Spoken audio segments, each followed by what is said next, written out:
नमस्कार दोस्तों, बहुत बहुत स्वागत है आज के इस वीडियो में प्राइवेट सेक्टर के कर्मचारियों को लॉकडाउन के दौरान पूरी सैलरी का भुगतान किए जाने के लिए मिनिस्ट्री ऑफ होम अफेयर्स की तरफ से 29 मार्च 2020 को एक नोटिफिकेशन जारी किया गया था, जिसमें कहा गया था कि लॉकडाउन के दौरान प्राइवेट सेक्टर में काम करने वाले कर्मचारियों को पूरी सैलरी का भुगतान किया जाए।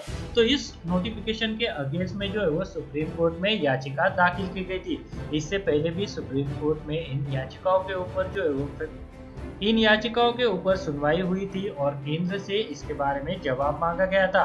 4 जून 2020 को फिर से इसके बारे में जो है वो एक सुनवाई हुई है सुप्रीम कोर्ट में, जिसमें सुप्रीम कोर्ट को केंद्र द्वारा अपना जवाब दिया गया है।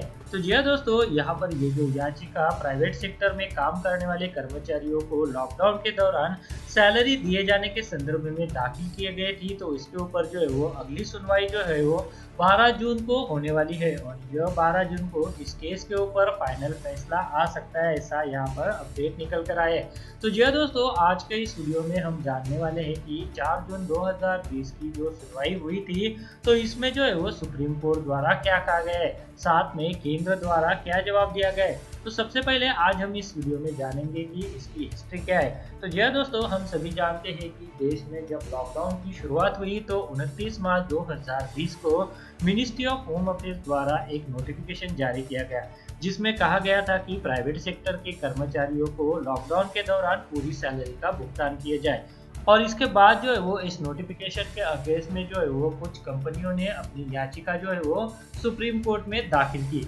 उसके बाद जो है वो 17 मई 2020 को जो है वो मिनिस्ट्री ऑफ होम अफेयर्स की तरफ से जो है वो एक नोटिफिकेशन जारी किया, जिसमें डिजास्टर मैनेजमेंट के तहत इससे पहले जो नोटिफिकेशन जारी किए गए थे तो उनको जो है वो फ्रीज कर दिया गया। यानी 29 मार्च 2020 को जो नोटिफिकेशन जारी किया गया था तो वो भी यहाँ पर फ्रीज हो गया।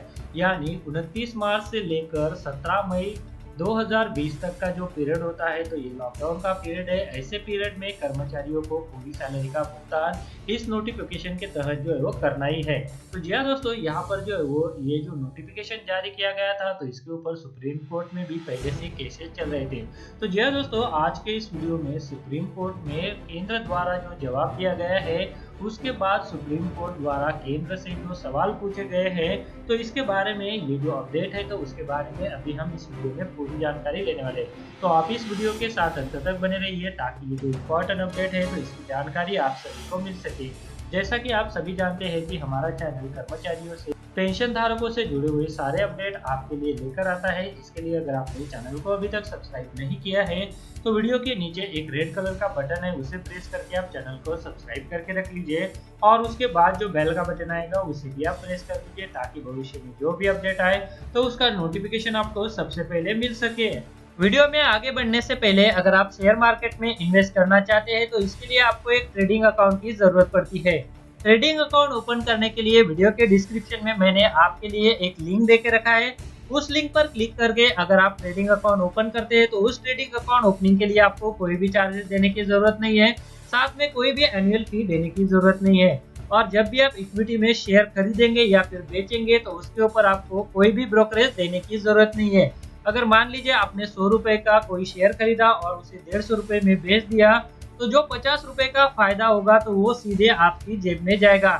इसके ऊपर जो है वो आपको कोई भी ब्रोकरेज चार्जेस देने की जरूरत नहीं है, कोई भी यहाँ पर आपको चार्जेस नहीं है। तो इसके लिए अगर आप अकाउंट ओपन करना चाहते हैं तो वीडियो के डिस्क्रिप्शन में मैंने एक लिंक दिया हुआ है, तो उस लिंक पर क्लिक करके आप घर बैठे ऑनलाइन एक डीमैट अकाउंट ओपन कर सकते हैं। तो चलिए अभी वीडियो में आगे बढ़ते हैं। तो चलिए दोस्तों, आज के इस वीडियो में सुप्रीम कोर्ट द्वारा ये जो बड़ा अपडेट है जिसमें कहा गया है कि no coercive action against employer says Supreme Court on center's order on wages.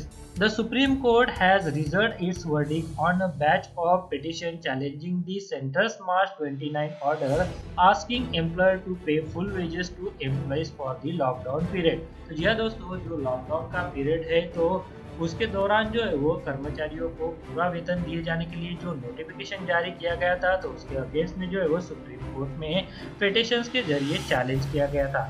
आगे यहाँ पर कहा गया the court said that no coercive action will be taken against any employer for violating the order of the ministry of home affairs. दोस्तों ministry of home affairs का ये जो notification था तो उसके वायलेशन की वजह से अगर किसी एम्प्लॉयर द्वारा एम्प्लॉयज को सैलरी नहीं दी गई है तो ऐसे एम्प्लॉयर के ऊपर कोई कार्रवाई नहीं की जाए, ऐसा भी यहाँ पर कहा गया है। आगे यहाँ पर कहा गया है earlier the centre told the court that payment of wages to worker during the lockdown period is a matter between the employer and the employees. तो क्या दोस्तों ये जो सैलरी देने का मैटर है तो वो एम्प्लॉयर और एम्प्लॉयज का बीच का है, ऐसा भी यहाँ पर कहा गया है। The centre also said that it would not want to interfere in the matter. The submission come days after the center had said that it had directed full payment of wages during the lockdown. The center told the court that it had ordered the full payment of wages to stop the exodus of workers to their home from their workplace. We want the economy to restart and it is for employers to negotiate with employees as to how much wages could be paid during the lockdown period. The center represented by Attorney General A.K. Venugopal told the court. उसके बाद यहाँ पर court ने जो point out किया है तो उसके बारे में यहाँ पर बताया गया है। Earlier, the court pointed out that the March 29 notification wanted small industries to pay 100% wages to workers during the lockdown period. You are trying to put money in the hands of the industries for them to restart, but you want them to pay workers 100% wages too. Some negotiations need to be held, the court also observed. या दोस्तों supreme court से ये जो बड़ा update lockdown के दौरान salary मिलेगी या नहीं मिलेगी इसके संदर्भ में था तो उसी के बारे में आज मैंने आपको इस वीडियो में इसकी जानकारी दी। जैसे कि बताया गया है कि सुप्रीम कोर्ट ने इसके ऊपर जो फैसला है तो उसे जो है वो 12 जून तक के लिए सुरक्षित रख दिया है, यानी इसके ऊपर जो है वो 12 जून को फाइनल फैसला जो है वो आ सकता है। तो जी दोस्तों आज के इस वीडियो में हमने जाना कि लॉकडाउन के दौरान ये जो नोटिफिकेशन पूरी सैलरी के भुगतान के लिए जारी किया गया था तो इसके ऊपर जो पिटीशन दाखिल किए गए थे तो उसके ऊपर जो है वो केंद्र ने सुप्रीम कोर्ट में जवाब दिया है। तो जी दोस्तों आज के इस वीडियो में बस इसी के बारे में जानकारी देनी थी। जैसे ही इसके ऊपर जो अपडेट निकल कर आएगा तो मेरे अगले आने वाले वीडियो में मैं आपको इसके बारे में बता दूंगा। इसके लिए अगर आपने चैनल को अभी तक सब्सक्राइब नहीं किया है तो चैनल को सब्सक्राइब करके रख लीजिए और उसके बाद जो बेल का बटन आएगा उसे भी आप प्रेस कर दीजिए ताकि भविष्य में जो भी अपडेट आए तो उसका नोटिफिकेशन आपको सबसे पहले मिल सके।